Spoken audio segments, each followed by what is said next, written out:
عمومی طور پر حضرت آج عوام اہل سنت ہی بہت ہی زیادہ بے باک ہوتی نظر آ رہی ہیں۔ علماء اکرام کا جس طرح سے انہیں ادب بجا لانا چاہیے، آج عوام اہل سنت بد زبانی کے ساتھ اور بد کلامی کے ساتھ علماء اکرام کو یاد کر رہے ہوتے ہیں۔ تو ایسی صورتحال میں عوام الناس کا ان مسائل پر اس طرح کا طرز عمل اختیار کرنا، ہمارے بزرگوں کا قول ہے کہ اللہ تبارک و تعالی اگر کسی کی تذلیل کا ارادہ فرماتا ہے تو اس کی زبان جو ہے نا علماء اہل سنت کے خلاف ہو جاتی ہے۔ تو اب اگر کوئی علماء اہل سنت کے خلاف بولتا ہے، زبان درازی کرتا ہے اور فقہی مسائل میں فروعی اختلاف کو سمجھے بغیر کہ ایسا ہو سکتا ہے اور ہوتا بھی ہے، تو اس کو سمجھے بغیر ان علماء کی برائی کرنا جو آپ کی سمجھ میں نہ آئے، ہماری سمجھ میں کوئی بات نہ آئے، اس کا مطلب یہ نہیں کہ وہ غلط کہہ رہی ہے، یہ ہماری فہم کا قصور ہے۔ تو اگر کوئی اس طرح کرتا ہے تو وہ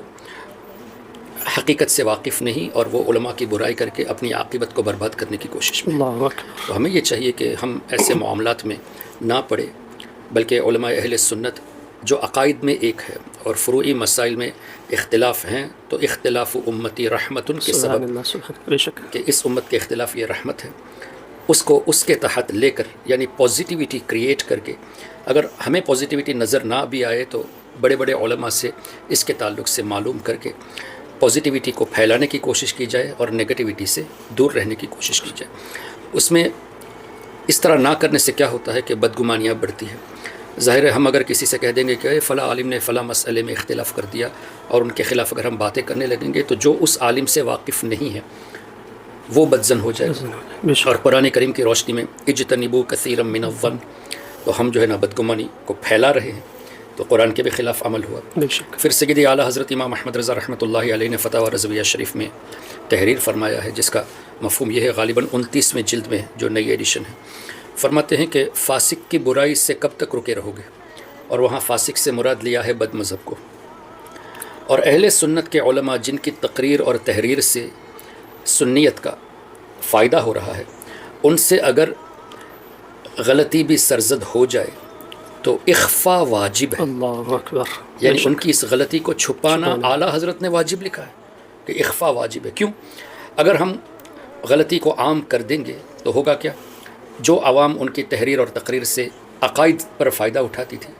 وہ عوام دور ہو جائے گی، تو عوام کو دور کرنے میں ہم ایک ریزن بن جائیں گے۔ تو اعلیٰ حضرت نے تو سختی سے اس کو منع فرمایا ہے۔ تو ہمیں چاہیے کہ علماء اہل سنت کی باتیں جب آئے تو بہت محتاط رہے۔ ہماری سمجھ میں کوئی بات نہیں آتی، اس کا مطلب یہ نہیں کہ یہ غلط ہے، ہمیں پہلے علم حاصل کرنا چاہیے۔ جب ماشاءاللہ آپ تو پڑھے لکھے ہیں، اصول الشاشیہ پڑھے ہیں، اسی طرح قدوری ہے، ہدایہ ہے،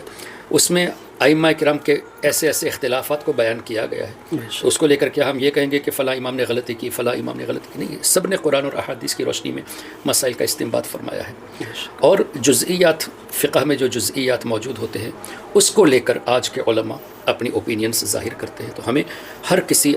مفتی کے موقف کو رسپیکٹ کرنا چاہیے۔ ہم یہ نہیں کہہ سکتے کہ فلاں مفتی نے غلطی کی، ہم یہ کہیں گے کہ یہ ان کی تحقیق ہے اور یہ ان کی تحقیق ہے۔